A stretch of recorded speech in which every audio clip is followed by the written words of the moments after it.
Hello दोस्तों, मैं हूं उपेंद्र और आप देख रहे हैं जीटी क्लासेज में आपका स्वागत है। तो आज हम पढ़ेंगे हार्ट स्ट्रक्चर के बारे में। स्टेप बाय स्टेप पढ़ेंगे। हार्ट के कितने भाग है, कौन सा भाग क्या क्या कार्य करता है, वो हम सारा डिटेल में पढ़ेंगे और आपको एग्ज़ाम में कैसे पूछा जाएगा ये भी हम आपको बताएंगे। और इसलिए यह क्लास आपके लिए बहुत ही बेनिफिशियल है, इसलिए ज़रूर अटेंड करें। तो आपको पूरा वीडियो देखना है, लास्ट तक देखना है। यह क्लास अगर आपने पूरी अटेंड कर दी तो आप 100% हृदय से संबंधित एक भी प्रश्न नहीं छोड़ने वाले एग्ज़ाम में। तो चलो अब हम चलते हैं क्लास की तरफ और पढ़ते हैं हृदय संरचना के बारे में। तो सबसे पहले हम कुछ बेसिक जानकारी ले लेते हैं कि हृदय के बारे में बेसिक जानकारी क्या क्या है, और उसके बाद हम डायग्राम के थ्रू पूरा डिटेल से पढ़ेंगे।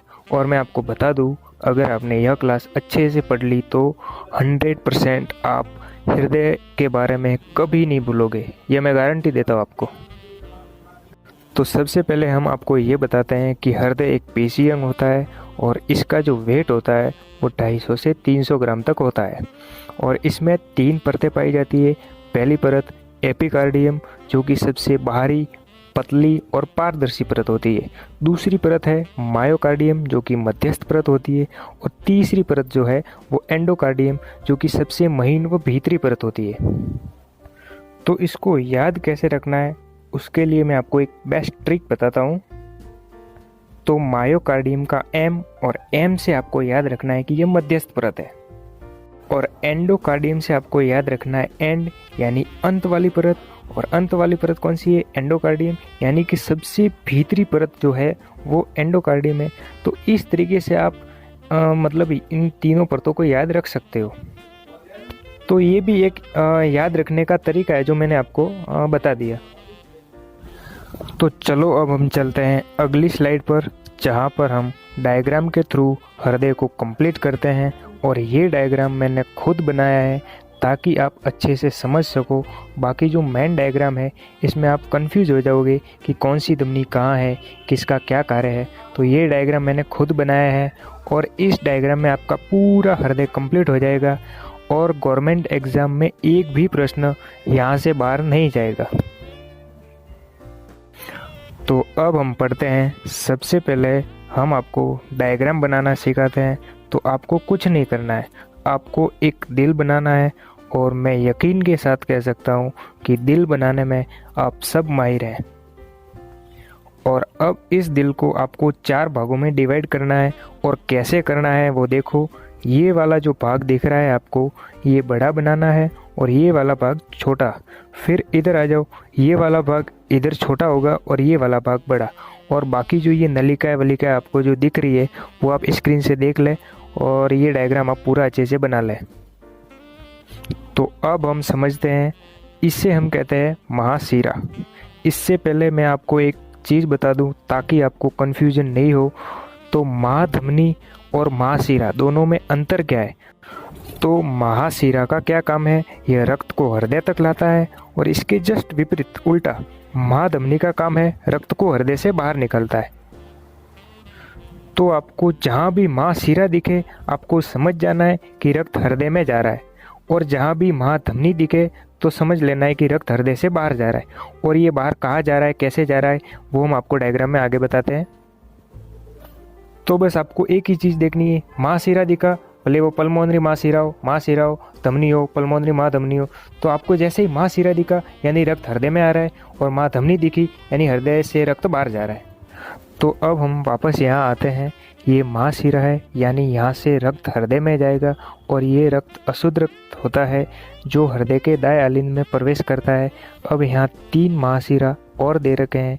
पहला उदरम महाशिरा, इसका काम शरीर के ऊपरी भाग जैसे सिर वगैरह यहाँ से अशुद्ध रक्त को दाएं आलिंद में प्रवेश कराता है। और दूसरा निम्न महाशिरा, ये शरीर के निचले भाग से अशुद्ध रक्त को हृदय के दाएं आलिंद में प्रवेश कराता है। और तीसरा जो है वो कोरोनरी साइनस महाशिरा, तो ये जो है हृदय की भीति से जो अशुद्ध रक्त होता है उसे दाएं आलिंद में प्रवेश कराता है।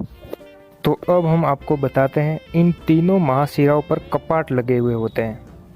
और कपाट को अगर मैं आपको देसी भाषा में बताऊं तो फाटक यानी कि दरवाज़ा, ये मैंने आपको समझाने के लिए बताया कि कपाट को देसी भाषा में ऐसे हम समझ सकते हैं कि फाटक या दरवाज़ा। तो इन कपाट का काम क्या होता है? काम ये है इन कपाट का कि जो रक्त हृदय में आया है वो वापस पुनः नहीं लौट जाए, मतलब रक्त को पुनः लौटने से रोकता है। कौन रोकता है? कपाट रोकते। तो यहाँ उधर महाशिरा पर जो कपाट लगा हुआ है उस कपाट का नाम हेवर्सियन कपाट है, और निम्न महाशिरा पर जो कपाट लगा हुआ है उसे यूस्टेकियन कपाट कहते हैं, और तीसरा कोरोनरी साइनस पर जो कपाट लगा हुआ है उसे कोरोनरी कपाट कहते हैं। तो अब यहाँ से अशुद्ध यानी वी ऑक्सीजनीकृत रक्त यहाँ से दाएं आलिंद में आएगा, और दाएं आलिंद से ट्राइकस्पिड कपाट के थ्रू कहाँ जाएगा? दाएं निलय में जाएगा। तो यहाँ से एक एग्जाम में सवाल पूछा गया था कि ट्राइकस्पिड कपाट कहाँ होता है, तो वो दाएं आलिंद और दाएं निलय के बीच में होता है। फिर हम यहाँ से देखते हैं कि दाएं निलय से रक्त पल्मोनरी महाधमनी के थ्रू फेफड़ों में जा रहा है। तो मैंने आपको पहले बताया था कि महाधमनी दिखे यानी रक्त हृदय से बाहर जा रहा है। तो आपको यहाँ दिख रहा होगा कि देखो हृदय से रक्त पल्मोनरी महाधमनी के थ्रू बाहर जा रहा है। अब बाहर जाके कहाँ जा रहा है? फेफड़े में जा रहा है। तो फेफड़ा क्या करता है? अशुद्ध रक्त का ऑक्सीकरण करके शुद्ध रक्त को पल्मोनरी महाशिरा द्वारा हृदय में प्रवेश कराता है। और हृदय में कहाँ प्रवेश कराता है? बाएं आलिंद में। तो अब आपको वापस दिख गया होगा महाशिरा। मैंने आपको पहले ही बताया था महाशिरा दिखे, भले वो पल्मोनरी महाशिरा हो, उधर महाशिरा हो, कोई भी महाशिरा हो, वो क्या करता है? रक्त को हृदय में प्रवेश करा रहा है। तो यहाँ पल्मोनरी महाशिरा, तो ये देखो रक्त को हृदय में प्रवेश करा रहा है। अब देखो यहाँ से शुद्ध रक्त बाइकस्पिड कपाट के थ्रू बाएं निलय में जा रहा है। अब बाइकस्पिड कपाट एग्जाम में पूछे कि बाइकस्पिड कपाट कहाँ होता है, तो बाइकस्पिड कपाट बाएं आलिंद और बाएं निलय के बीच में होता है, और ट्राइकस्पिड कपाट दाएं आलिंद और दाएं निलय के बीच में होता है। तो कंफ्यूज बिल्कुल नहीं होना है। ट्राइकस्पिड कपाट यानी दाएं आलिंद और दाएं निलय के बीच में होता है, बाइकस्पिड कपाट बाएं आलिंद और बाएं निलय के बीच में हो रहा है। और ये बाइकस्पिड कपाट का तो नाम से ही पता चल रहा है कि बाएं आलिंद, बाएं निलय और बाइकस्पिड कपाट तीनों में बा बा बा आ रहा है। तो ठीक है। तो अब यहाँ से बाएं निलय से शुद्ध रक्त महाधमनी द्वारा शरीर में जा रहा है। तो मेरे हिसाब से आपको हृदय की पूरी कार्यविधि एकदम अच्छे से समझ में आ गई होगी, और आगे वाली स्लाइड पर जब हम इसके बारे में नोट्स देखेंगे तो बहुत ही फटाफट समझ में आएगा। और हाँ, मैं आपको बता दूँ, ये डायग्राम अगर आपने अच्छे से समझ लिया तो नोट्स तो आपके बाएं हाथ का खेल है। देखना जब मैं आपको आगे स्लाइड पर बताऊंगा तो आपको कैसे फटाफट समझ में आता है। तो अब हम पढ़ते रचना में ये होता है। तो आपको दिख रहा होगा 1 कोष्ठ, 2 कोष्ठ, 3 कोष्ठ, 4 कोष्ठ। समझने के लिए आपको बता दिया 4 कोष्ठी होता है। फिर 2 आलिंद और 2 निलय होता है। ये 2 आलिंद है, ये 2 निलय है। फिर आलिंद की संरचना देखते हैं। तो अब हम आलिंद की संरचना में देखते हैं, ये दायां आलिंद बाएं आलिंद से बड़ा दिख रहा है, और बायां निलय दाएं निलय से बड़ा दिख रहा है। तो मैंने आपको बताया था कि डायग्राम को अच्छे से समझ लो। अगर डायग्राम आपने अच्छे से समझ लिया तो ये जो नोट्स है ये फटाफट समझ में आएंगे और आपको समझ में भी आ रहे हैं। तो डायग्राम को अच्छे से देख लो। उसके बाद अगर आप नोट्स भी नहीं बनाओगे तो भी आपके काम चल जाएगा, अगर आपको डायग्राम अच्छे से आता है तो। अब हम देखते हैं हृदय से संबंधित रक्त वाहिनियाँ। तो पहला है महाशिरा। यह रक्त को ऑक्सीकरण के लिए हृदय तक लाता है। मैंने आपको पहले बताया था महाशिरा दिखा यानी कि हृदय में रक्त आएगा। कहाँ से आएगा? बाहर से आएगा। और महाधमनी आई तो हृदय से रक्त बाहर जाएगा। तो यहाँ पहला उधर महाशिरा है जिसे हम अग्र महाशिरा भी कहते हैं, और यह ऊपरी हिस्से से सिर वगैरह से अशुद्ध रक्त को हृदय तक लाता है। मैंने आपको पहले डायग्राम में बताया था। और दूसरा निम्न महाशिरा है जिसे पश्च महाशिरा भी कहते हैं, और यह निचले हिस्से से अशुद्ध रक्त को ऑक्सीकरण के लिए हृदय में लाता है। और कहाँ लाता है हृदय में? तो दाएं आलिंद में लाता है। तो अब हम आगे बढ़ते हैं कोरोनरी साइनस। तो कोरोनरी साइनस हृदय की भित्ति से अशुद्ध रक्त यानी वी ऑक्सीजनीकृत रक्त को हृदय के दाएं आलिंद में लाता है। और अब पल्मोनरी महाशिरा, यह ऑक्सीजनीकृत रक्त यानी शुद्ध रक्त इसे फेफड़े से हृदय के बाएं आलिंद में लाता है। फिर हम नीचे देखते हैं महाधमनी। तो यह शुद्ध रक्त को हृदय से शरीर में पहुंचाती है। और पल्मोनरी महाधमनी यह रक्त को ऑक्सीकरण के लिए हृदय से फेफड़े तक पहुंचाती है। ये आपको डायग्राम में दिख ही रहा होगा। तो इस तरीके से आपको डायग्राम के थ्रू सारे नोट्स एकदम अच्छे से समझ में आ जाएंगे।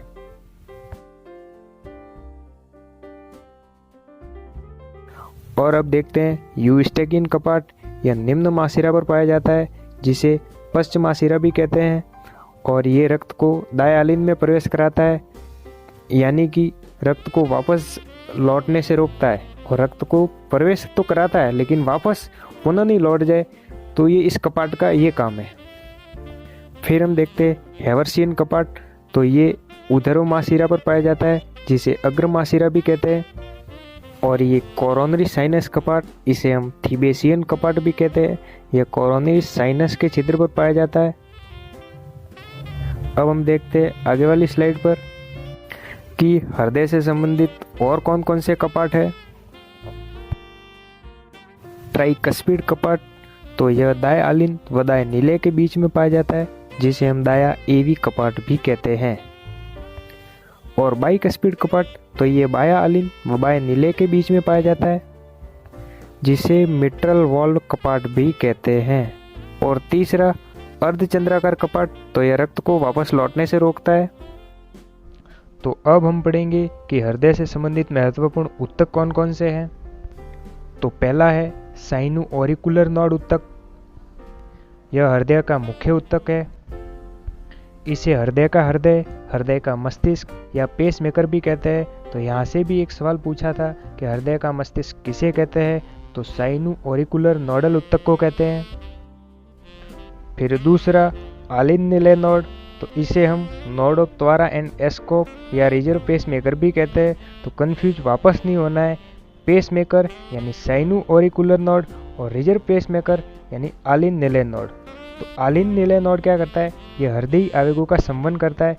यहाँ से डायरेक्ट सवाल पूछा था कि हृदयी आवेगों का संवहन कौन करता है, तो वो करता है आलिन निलय नोड।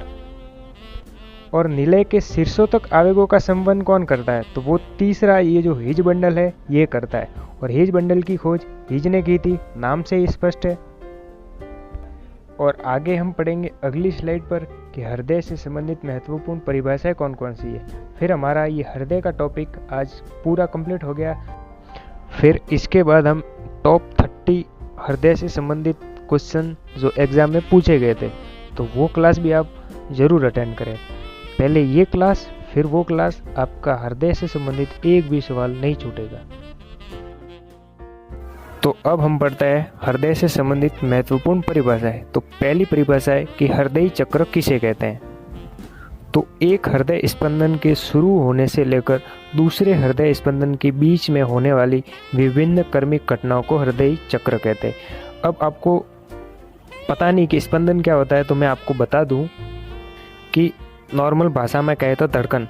तो एक धड़कन के शुरू होने से लेकर जो दूसरी धड़कन है, उसके शुरुआत से पहले बीच में जो विदिन बहुत कम समय का जो टाइम रहता है, उसमें बहुत सारी घटनाएं होती है। तो उन घटनाओं को हृदय चक्र कहते हैं। और दूसरा हृदय की ध्वनियाँ। तो हृदय की ध्वनियाँ 4 प्रकार की होती है, S1, S2, S3 और S4। S1 और S2 को हम सुन सकते हैं, S3 और S4 को नहीं सुन सकते। और S1 को लब कहते हैं और S2 को डब कहते हैं। और हृदय की ध्वनियों को स्टेथोस्कोप से सुन सकते हैं। स्टेथोस्कोप आपने देख रखा होगा, डॉक्टर लोगों के जो गले में लगा रखा होता है वही स्टेथोस्कोप है।